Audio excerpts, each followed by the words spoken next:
रोहित शर्मा पास करिनिले BCCI रो नुआ Bronco test. Bumrah Siraj को समेत यही 7 खिलाड़ी भी सफल। बीसीसीआई टीम इंडिया रे स्थान पाइबा पई यूयो टेस्ट सह ब्रोंको टेस्ट को बाध्यतामूलक करिछि। ब्रोंको टेस्ट रुबली रु अणा जाइछि। एहाको एक कष्टकर फिटनेस परीक्षा बोली कहा जाए। 38 वर्षीय रोहित शर्मा ब्रोंको टेस्ट एवं यूए टेस्ट पास करिसंती। रोहित शर्मा व्यतीत जसप्रीत बुमरा, शुभमन गिल, मोहम्मद सिराज, वाशिंगटन सुंदर, यशस्वी यशपाल एवं प्रसिद्ध कृष्णा मध्य ब्रोंको टेस्ट एवं यूए टेस्ट पास करि नैछंती।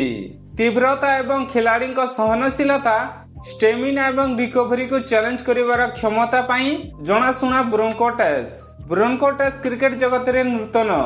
एहाको दीर्घ दिन धरी रबरी रे फिटनेस मानक भावे व्यवहार करा जाई आसुछि। ब्रोंको टेस्ट कोन आजिर जुग रे क्रिकेट कार्यसूची खिलाड़ी मानकु बहुत व्यस्त रखे, जहा पई क्रिकेट खिलाड़ी मानकु उच्च मानर फिटनेस स्तर आवश्यकता अछि।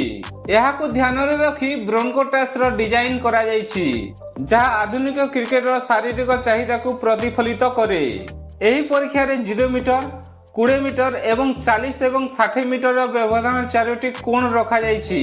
प्रत्येक सेट रे 20 मीटर पर्यंत दौड़िबा एवं फेरिबा, तापरे 40 मीटर पर्यंत दौड़िबा एवं फेरिबा एवं शेष रे 60 मीटर दौड़िबा एवं फेरिबा अंतर्भुक्त।